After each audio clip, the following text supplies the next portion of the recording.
Your favorite fat boys. Man, I'm on the track, bitch.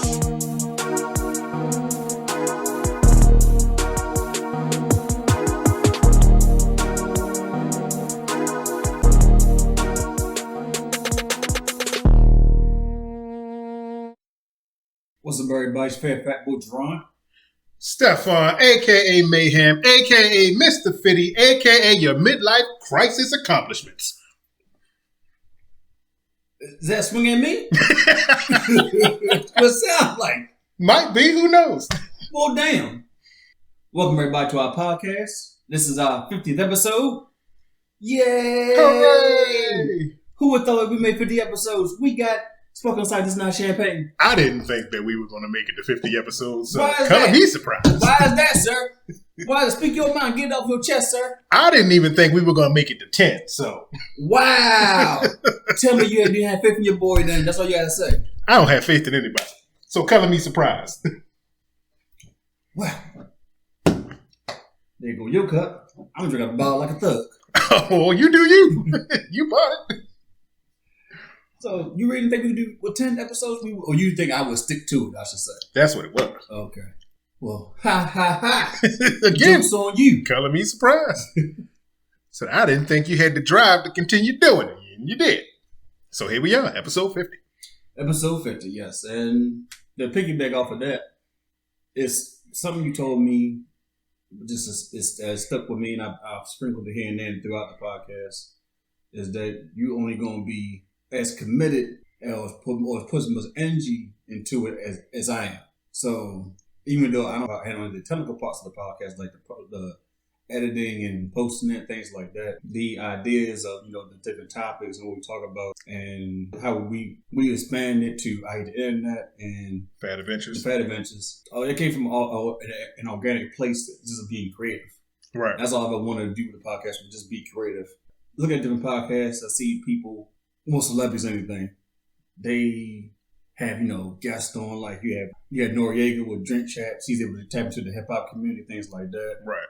Looking at Gilly the kid, the king, whatever. Gilly the kid, king.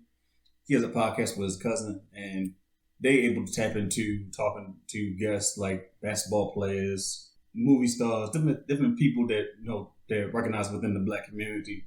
That's one podcast I look at called All the Smoke. Is with two basketball players. Mm-hmm. So they tap into like the basketball community, talk like different people who retired, who are currently playing, things like that, and they also talk like the movie stars and things like that. So we don't have access to that. Well, obviously. Right. So I tried to just think of different things that one, somebody want to listen to, and two, the main reason I started the podcast was I wanted to like showcase like our friendship and our lives in a sense, just based on different experiences. Right. So I think that's been successful so far.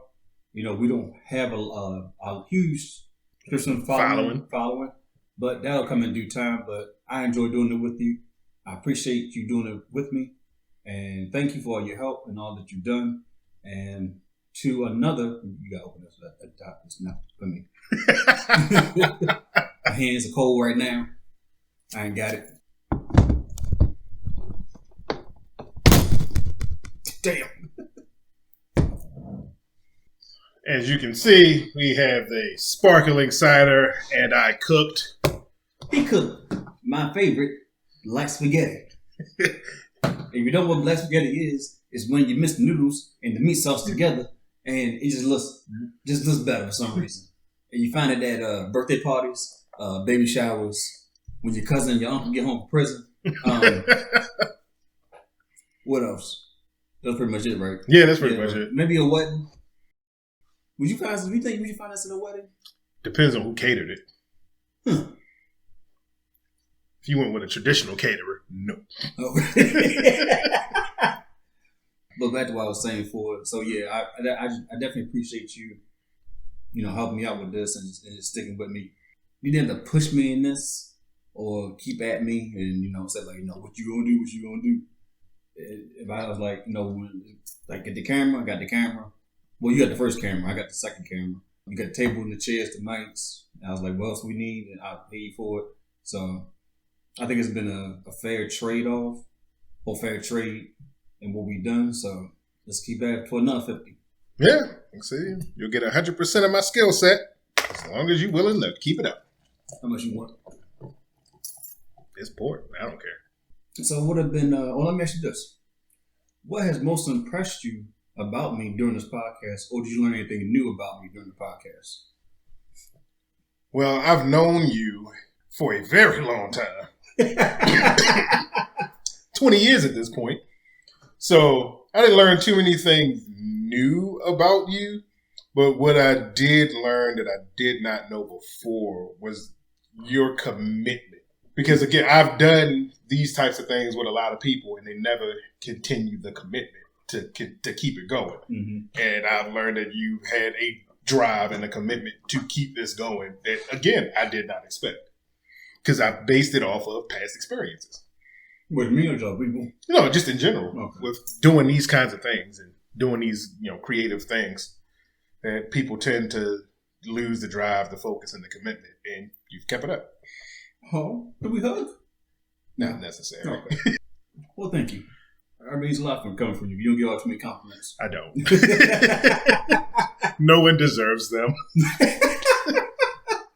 I think what's impressed me, learn anything I never knew about you, I would say no, because I've known you for quite a long time.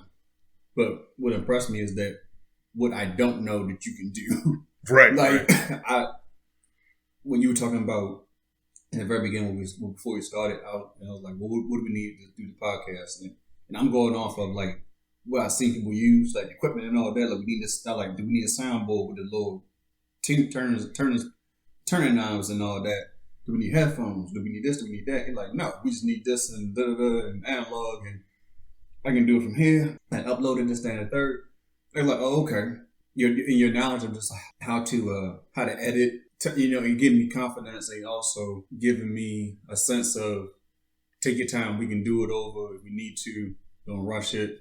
And also, if I want to try something and I didn't know how it may turn out, you had enough knowledge to say, well, this is how it was done, and then go kind of step by step, and then let me kind of play with the idea a little more, and then we executed, which led to I Hate the Internet and Fat Adventures.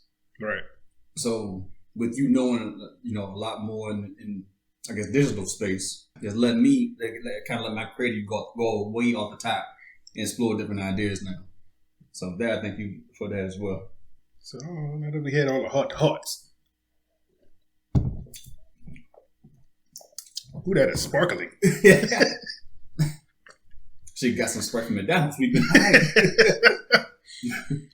So recent little health update here.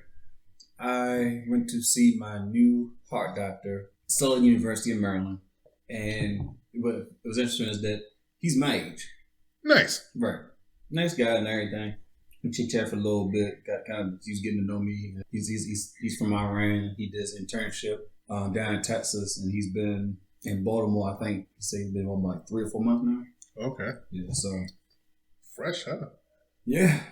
This is no good news, no bad news, but it's just right now with me being on the transplant list, I'm still working with the financial aid department. And then the doctor told me, keep working at that, keep, at them to see what they can do for you before we get to the point where it's 2 ways I'm gonna give this transplant. Well, I'll say 3. 1, I get it through the insurance. 2 would be if they make an exception where the insurance and the heart transplant committee come together and say, okay, we got to push him forward, to whether it be top of the list or top 5, top 10 of the list, I don't know, but these people will meet and then decide to put me on the list or not. And then 3, which is like the worst case scenario, which is me getting sick again somehow or another, and going into the hospital, and they know that I will not come out. I won't say will come out, but I'm not going to survive going back into the real world in a sense, or going back home, unless I get the heart and the kidney transplant. So his advice to me was stick with, going at the financial aid people, not going at them, but stay on top of them. And 2, don't get sick. Be as healthy as possible. Be as careful as possible. We know with COVID still going on. I got my first flu shots. I'm working on getting my booster now, so I got my flu shot. But pretty much, just stay out of the hospital until you get on the list. You want to get a list, don't get sick and things like that. But he said he's seen where people have gone to the hospital without the right insurance or without being on the list, and they worked some kind of loophole and they got in the right transplant so they can live. So that's where we're at. So I appreciate all the thoughts and prayers that coming my way, and just keep having thoughts and prayers and send them my way, because I have a feeling, and I don't want it to happen, but I have a feeling that might be the way I go, is that I might get sick, and then they might say, okay, now we have to get in the heart, we got to get in the kidney now. That's just how I don't know why I feel that way, but I just feel like that's how my story may have to go. Oh, okay. Because I feel like it's never cut and dry simple with me. Well, that's life. It's true. Unless you're me. So that's where we're at. We'll get on this list here. But in a more uplifting topic, recent geek news. Everybody loves that. So what you most excited for seeing the Disney Plus rollout? Most exciting, I think, was probably Moon Knight, because he's such an underrepresented character. So that was exciting to see that they have that first footage of Moon Knight going, and Miss Marvel, because they had a little vignette with Miss Marvel, the person who's going to star as her. Right. So kind of looking forward to that. Anything that Disney Marvel is doing, I'm looking forward to. So was the Disney Plus Day? Was it Disney Plus Day? Yeah, Disney Plus Day. Disney Plus Day, was that better than DC Fandom? Man, I think that answers that question. That's it. And the fact that, outside of Batman, DC doesn't have anything new coming until 2023. Really? Yeah. They got nothing coming out next year. And Batman is the only thing they have coming out this year. So, yeah, nothing that they had really excited me. I'm hoping that when things go further into production and they have some trailers and whatnot, I'll get more excited. But yeah, they really have not excited me for quite some time. Yeah, I'm not even excited about the Black Adam movie. I think Rock will make a great superhero villain wherever you put him in either one of those worlds. Right. But the little clip they showed, I just was like, it's a teaser, but I just wasn't really like, oh, okay, like I'm gonna see this movie. Right, yeah. It's like, okay, you in this little hooded costume, you rip like a motherfucker, because he's been working out for like the past 6 months, and I've seen that because I follow him on Instagram. But I'm like, I want DC to put out some good quality movies. Yeah. When they start doing that, then I'll start getting excited again. I think as far as Disney Plus goes, I think I want to see the most. I think is She-Hulk, because I want to see how they explain how they go from Professor Hulk to Bruce Banner, Right back to Bruce Banner, right? And so I want to see how that plays out, and I want to see how they do Moon Knight. I like his name, is it Oscar? Oscar Isaac. Oscar Isaac. I want to see what they do. Yeah, I like him as an actor. Yeah. And Hawkeye, that's coming out soon. Yeah, a couple of weeks. Spider-Man, obviously. Yeah, that's coming out next month. So the new shows, I mean, when they come. I'd be happy to see them. So I think what if season 2? Because I think they're gonna focus more on for Phase 4 characters. Right. They're gonna bring like Shang-Chi and some other characters from that Phase 4 films and all that. So yeah, and they're gonna do a Marvel Zombie show. I don't know how they're gonna do that. I mean, they got the Marvel Zombies comic book, and then they even did it in What If, Marvel Zombies. So that's true. They do have that. What's been going on within geek news? I mean, the Eternals dropped, and we saw that. We went and saw that. What was your take on the Eternals? Honestly, I thought it was a decent movie. Like, it's not the end all be all for the Marvel movies, but it was decent enough. it had the most confusing thing. They had a sex scene in a Marvel movie, and I was shocked. I was so confused. It's like, wait a minute, it's a sex scene in a Marvel movie? You didn't say anything like it. That confused the fuck out of me. But, as far as story-wise, it seems like it may have some far-reaching ramifications, hopefully, and we'll see how it ties into the rest of it. But again, I thought it was decent enough. I thought it was a good movie. I liked it better than, I guess, or I'm going to say origin. It was an origin movie. So it was better than Captain Marvel. Yeah, I will say that. It was better than Thor 2. Yeah, then everything's better than Thor 2. And in my opinion, Iron Man 2. Yeah, I'll go there as well. Because I agree with trying to figure out how these characters are going to fit this world here now. Right. And I don't want to put too much thought into it. I'm not a person that does that go online and be like, well, how does this fit? Try to find that's not Reddit some loopholes and not loopholes, Reddit some articles and things like that. But yeah, I'm interested to see just how this plays out, how it ties into everything. Because I'm gonna give the end credit away. But when they introduce another character here, it's kind of like, where is it going? Oh, speaking of Secret Invasion. Yeah, I want to see that. Yeah. Because thinking about some of the past post-credit scenes, it's like, where does this fit? Especially if you're thinking about the Eternals, where they ended off, and thinking about Spider-Man. Was it Spider-Man Far From Home? Nick Fury was in space? Yeah. They haven't touched on that since then. Right. So he's been up here in space. Did he see the Celestial come to Earth? I guess we'll find out.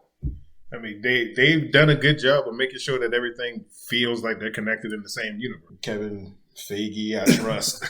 Right. But that's the question I had, was will they touch on that in the Secret Invasion, or will they explore that in another post-credit scene for another movie?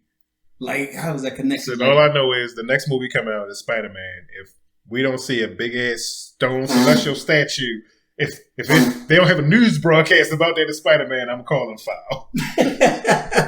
Right, because Spider-Man Far From Home, they were the ones who introduced the blip, and how that kind of carried on into the Marvel TV series and the movies as well. Right. So, you also got a PS5. I did. I stepped into the next generation of gaming. How you like that so far? It is enjoyable. I had you run with the controller in one of the games, and you can see the haptic feedback, and my God, that definitely feels next gen. Yeah, it's a beautiful machine, and the games look great. I can't wait to get mine when they go on sale. When they start becoming available again. Yeah. And I know it's extremely hard for people to find it, but I found it. I got it pretty easily. Just like, well, you paid the retail price. Other people. Oh yeah. I'm not going. I refuse to pay more than the $500 that it costs. Yeah, you got people out here paying like $750, $800, to get it. Yeah, no. I said I just went through Sony, signed up with them, and they sent me an invite saying, "Do you want to buy one?" I'm like, "Yeah, I do." And I just had to wait in the queue for 30 minutes. Yeah, Bing, bam, boom. It was over. Oh, that's good. All right, so we're going to do a little game here, being in our 50th episode. We're going to do One Gotta Go. And this is, I bit the idea from Noriega's podcast, Nori's podcast, Drink Chance, where he asked the guest, slime time. Pretty much he could puts up 2 different things based on the guest he has at the time. So I'm going to ask Steph a couple of questions here. He's going to ask me, and we'll see how well this goes. Okay. All right. So I'll start. So, Mario or Sonic? Sonic. Sonic all day. I got one for you. Okay. Link or Jackson Daxter? Jackson Daxter. I enjoy those games more than Link. Link was hard. All right. Street Fighter or Mortal Kombat? Street Fighter all day. Killer Instinct or Primal Rage? Primal Rage. Primal Rage. See, that tell you a lot about yourself. 007 GoldenEye or Mario Kart? Mario Kart. I had more enjoyment with Mario Kart than I had with 007 GoldenEye. So, yeah, I would have to ask you the same question. 007 GoldenEye or Mario Kart? 007. And I will say this, I was not good at either one of them. Just because I didn't like the split screen, the full box, I did not like that. I couldn't really see. And then by the time I was able to see something and go to that, I was getting killed. And then Mario Kart, I would always look at someone else's screen because they would get like a prize, a power or something like that. See, I know. We used to be down in your neighborhood, right outside on the porch, playing Golden. Man, y'all know nothing about this. Y'all know nothing about this. TV outside on the porch. TV on the porch, playing Nintendo games or Sega games, PlayStation games. To the Wii from till 12 in the afternoon maybe, till maybe 12 at night. Right, yeah. Y'all know nothing about it. Oh no, now y'all do the web-based games, or y'all in front of the Xbox and you're just cutting somebody home. We was doing this shit in person. Say couch co-op ain't a thing no more. Just gotta accept that. Sega or Nintendo? I was Sega all day because Mortal Kombat had the cheat code where you get the blood in the guts. Bet you didn't know that, did you, millennials? ABACABB. Woo! PlayStation 2 on Nintendo 64. PlayStation 2. I never had. I had Super Nintendo and Nintendo, but after that it was PlayStation and PlayStation 2 all day. So that's where I'm at with it. Marvel or DC Comics? Marvel. Said I've purchased more Marvel comics in the past year than I have DC comics. So I guess because of the fact that DC keeps rebooting, and I can't keep up with it, so I just not don't. IDW, the people who make Ninja Turtles, Transformers, or Image. IDW. I've read more of those comics than Image. But the only thing I read from Image, like, it was a long time ago, was Spawn. That is the de facto Image comic. Justice League or Avengers. Not the movies, the comics. I know what you're talking about. Fuck out of here. That's a no-brainer. I'm going to have to go with Justice League. Only because Justice League Unlimited is the de facto superhero team-ups TV show. And I don't think there's anything out there that compares as far as TV shows go. So, and that has so much sway on my heart. So, Justice League. All right. Since we're going teams, X-Men or Teen Titans? X-Men all day. I already knew that was the case. Yeah, X-Men all day. I mean, they're reviving the cartoon for the 90s. X-Men 97. Yeah, so, but yeah, X-Men, from the cartoon to the comic books, I was definitely a fan. I don't think I learned about Teen Titans until the Teen Titans show came on. I realized that was a comic book from way back when. G.I. Joe or Transformers? Transformers. Transformers was the first movie that made me cry. When Optimus Prime died, I was bawling my little eyes out.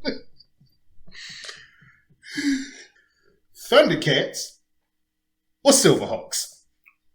Wow. Wow. Thundercats. Now, see, Silverhawks had a very annoying but catchy opening theme song. It did. But yeah, Thundercats all day. I mean, they were just actually the exact same show. Just one took place in space. Ghostbusters or Teenage Mutant Ninja Turtles? Ooh, now that's a tough one. I gotta go to Teenage Mutant Ninja Turtles. Because I grew up with the cartoon well before I've watched the Ghostbuster movies. So yeah, I gotta go with Teenage Mutant Ninja Turtles. Okay. Same question. I really like Ghostbusters. I'm a Ghostbuster fan. Like those first two are one of my favorite movies. I'm gonna go with Teenage Mutant Ninja Turtles because I think that's probably the first movie I saw multiple times. Yeah, it was the first movie. It was the first movie I saw multiple times. And when I was little, I'll tell you a little story or back story to that. When I was young, when the movie came out, me and my dad had to go to the doctor because I had these little bumps or something that popped up on my skin, and they had to take dry ice to remove the bumps. And I used to hate it because the dry ice stings. It pretty much burns. So we might have done this, I would say, at least 3 or 4 times to get these. When the bumps came, they would just, I'd go to the doctor and they would do the dry ice thing and whatever. And every time we went, we saw the Turtles movie right after the fact. And that's like one of my earliest memories of me doing stuff with my dad. Was going to the movie, and the office up at the time. The only thing out was the Turtles. So Turtles it is. All right, so we get into movies now. Boys in the Hood or Menace to Society? Boys in the Hood. Yeah. Boys in the Hood. That was kind of the de facto black experience for me when I was growing up. Same question. I'm gonna go Menace to Society. I think both I like. I say I love. Both of them I love. But I think with Menace to Society, I didn't see it as much. As many times I saw Boys in the Hood. So when I saw Menace to Society, I was really glued into it. When I caught it, it was at different points. It was never from the beginning. Right. So, but it's like Kane was just an ass. Kane was he was definitely way different than what was Cuban Gun. What was Cuba's character in Boys in the Hood? I can't even remember. Trey. I think it was Trey. Yeah, Trey. He was very, very different than Trey. Trey was clean cut. He was on the right path. He went into gang shit. But you had what was his name in the movie Menace to Society? We probably should have gone over this first. Whatever his name is. He was someone who was kind of swayed by the street life. His best friend was O-Dog, who was into this shit, similar to kind of what Trey. His best friend was Doughboy. So, but I don't know. It seemed like it was just both of them have a touch of realism to them, just coming from a real place. But I don't know, something about Menace Society gets me like really locked into it. Set It Off or Dead Presidents? Ooh. Set It Off. Okay. Because they go hard in that movie. They go hard in that movie. And then everything just kind of, again, they shitty situation put them in there. And just the fact that it was just all women team that pulled off, all those bank heists. Yeah, I got to go with Set It Off. Same question. I recently seen Dead Presidents too, as well. I'm gonna go with Set It Off. They went hard. They went hard in that movie, and I think you felt for everybody in different ways, especially when they died. Oh yeah. When Queen Latifah character got killed, you felt that. When the younger woman in the beginning of that last bank heist, she got shot and she ended up dying. You felt that. And then when the Fox character was right there at the bus station, and she looked at Frankie, was like, kind of like, go on, girl. I see you next life. It wasn't meant for her to be. So, but yeah, I would say it Set It Off. I would take that over Dead Presidents. See, don't get me wrong, Dead Presidents is a great movie. Yeah, Dead Presidents is good. Like I said, I recently saw it. And I think too, Dead President also touched on a lot of social issues that were happening around in the time that movie was filmed. Yeah, because people weren't getting work and things like that. And then, dang, what's that man's name? The main character. Yeah, I can't remember his name. Shoot. But when it's a line he said in the movie though, he's like, he said in front of the judge, I come back from Vietnam, give my all, to fight this war, and I get treated like shit when I come back. I know that resonated with a lot of people who probably was in a war and then they came back home and they had nothing for them. Yeah, because that was a thing that actually happened. Exactly. So, but he said he's a great actor. So it's like the way he said it, looked at him like, what? I still gotta do this time, and you don't go treat me like this. I got 3-parter for you now. Okay. The Best Man. I knew that was coming. The Wood or Soul Food? The Wood. I found that funnier than The Best Man and Soul Food. Soul Food is extremely hurtful. And that goddamn Boys to Men song gets stuck in my head every time somebody says Soul Food. Loving you's like food to my soul. Well, whatever. but I found the wood extremely goddamn funny. It's a lot more lighthearted. Yeah. It's a lot more lighthearted than the other two movies. I mean, if we're going to throw that, you got to get the same question on that. The Wood is one of my favorite movies. Oh, okay. So we'll do that. I mean, yeah, the Wood gonna stick out to me because it is a very lighthearted movie.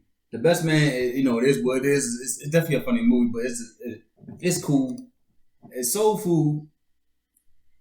I'm not gonna say it's not a good movie, but it's like at the bottom of my list as far as like black movies go. Okay. It's like, so you do like a top 20 of black films.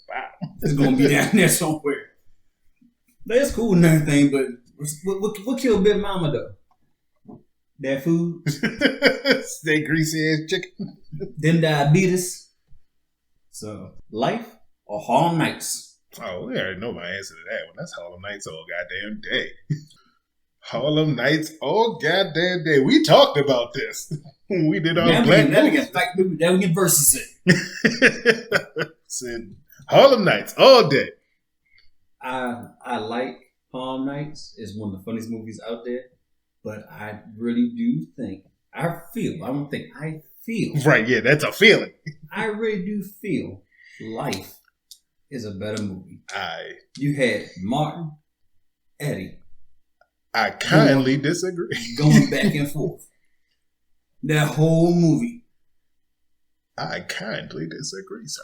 And even though you had in Harlem Nights, you had Red Fox, Richard Pryor, Eddie Murphy, young Eddie Murphy, Della Reese, every who's who of the black comedian scene. Robin Harris. There's they had a lot of different chemistry in different scenes. So I can quote so much from Harlem Nights, I can barely remember shit from life. Other than I'm that baby's Paul. That's about all I remember. Oh, you had Bernie Mac.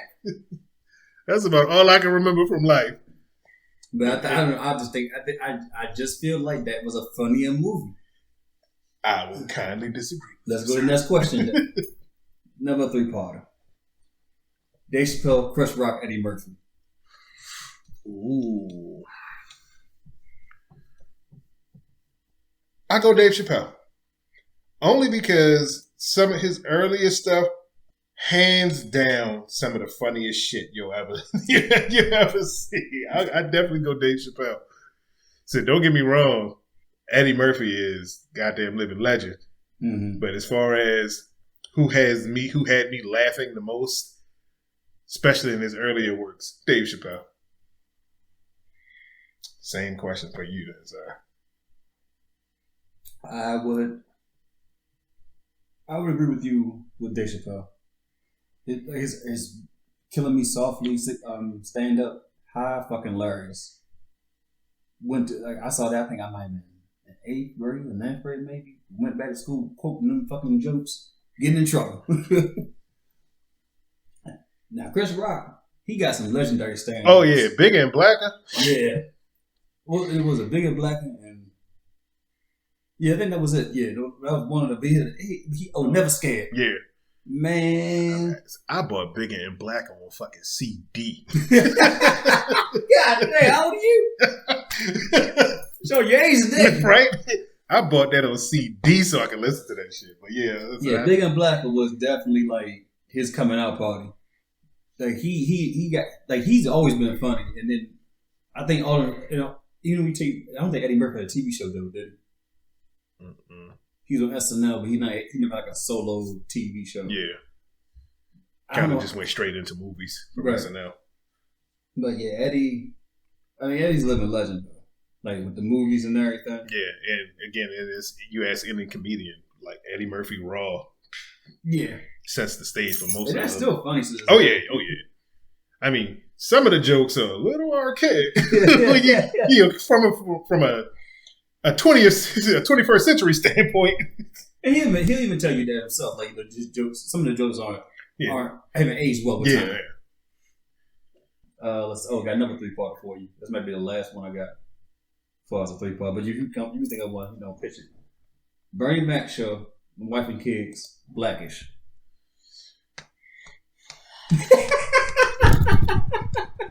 Man, Man, that's difficult. That is motherfucking difficult. Jeez.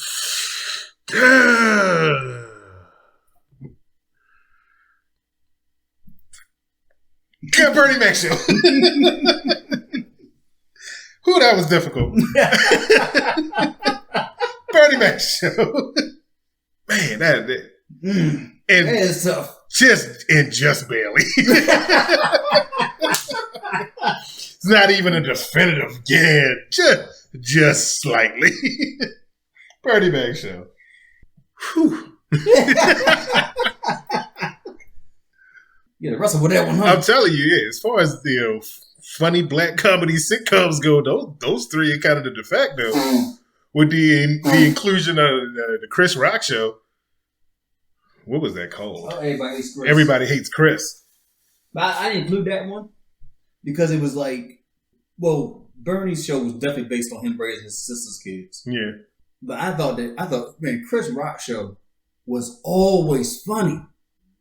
Everybody Hates Chris was always funny. There was there's no lesson to be learned here. I mean, there was on occasion, but yeah, it was definitely more funny than anything. Yeah, but I just how I think about that show. Like, to me, it was always fucking funny. And you know, I think the undertone of it was like the racism. He made the racism funny. Oh yeah. So, did I get the same question? Oh yeah. Because that is fucking different. And you know how much I love fucking black shit. I'm gonna go with Bernie Mac too. I think Bernie Mac, what you take that with My Wife and Kids, that show has aged well. My Wife and Kids, it showed the last time there was a dumb character on TV with Junior. Yeah, right. I think that might be, quote me if I'm wrong, but I think that's the last time you saw a blatantly written dumb character on TV. Blackish is great. I've only seen episodes here and there. Oh man, I've never seen a season all the way through. Oh yeah, I watched the seasons all the way through. So, but Blackish is great. Like when I catch it, I'm like, this is a really well written show. Yeah, definitely well written, and it always has a lesson. Yeah, but Bernie Mac, I think before I saw his stand up on Def Comedy Jam, and probably before I saw the Kings of Comedy, I got introduced to the Bernie Mac show. So that to me was just the funniest thing at the time on TV. Yeah, and I think for me, Bernie Mac only wins because of the nostalgia. Mm-hmm. So because of the place that it sits in my past. That's why it edges out like black and shit. All right, we're gonna get into music now. Biggie or Pac? As much as I love them both, Biggie was the better lyricist. Boom. Talib or Common? Oh. Talib. I'm more was out by George. Kendrick Lamar or The Game? I gotta go with The Game. Really? I mean, I like The Game more than I like Kendrick Lamar. so it's not really much of a competition. I don't really listen to much Kendrick Lamar. Oh, after you know. J. Cole or Big Sean? Oh. Shit. Because I know you like them both. I do. J. Cole. If you ask me to get into a rapping conversation, I'm going to say that the top 5 from like the last decade, in no particular order, would be that gets too complicated. J. Cole, Kendrick, Drake, Big Sean, Wale.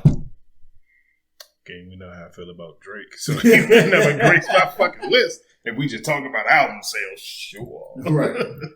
But I think the top 10 or top 5 of the past decade, they gotta be somewhere in the top 10. Yeah. So that's just my opinion. We said that for another conversation though.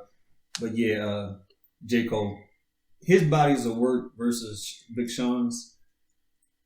When I go back and listen to him, there are more songs of J. Cole I like, and then there's only a few songs of Big Sean's work I like of his older work. So that's how I base that off and stuff. One for you, J. Cole or Wale? J. Cole. As far as lyricism goes, I prefer him over Wale. Don't get me wrong, I do like Wale. But I do prefer J. Cole's lyricism over Wale's.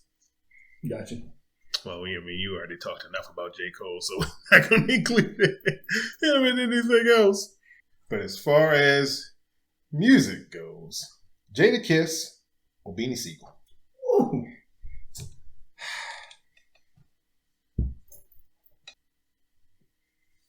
Clock's ticking, sir. Jada Kiss. I love beans, but it's just certain. It's like you put Jada Kiss on, I'm spitting, and I wrote that shit in the booth my damn self. You know, but certain things Beanie say, like you really be feeling it. But like I think like just for the entertainment of repeating bars back, it's Jada Kiss for me. Eminem or Black Thought? God, fuck you, sir. Fuck you, sir. God damn. That is so fucking difficult. When I was thinking about this, I'm like, I can't say Jay-Z. You don't like Jay-Z. You don't like Jay-Z. I'm like, you know what? I got somebody for that ass. I thought I got somebody. Fuck you, sir. This is super fucking difficult. Because I listen to both of them a lot. What you do? Black Thought. What? I mean, as far as he is like the original OG lyrical rapper, I can't get rid of him. I love Eminem to death, and that man is a goddamn master of his craft. But I gotta give it to the OG original technical lyrical rapper. Respect. Method Man or Redman? Oh, fuck, got the spot. It is Method Man.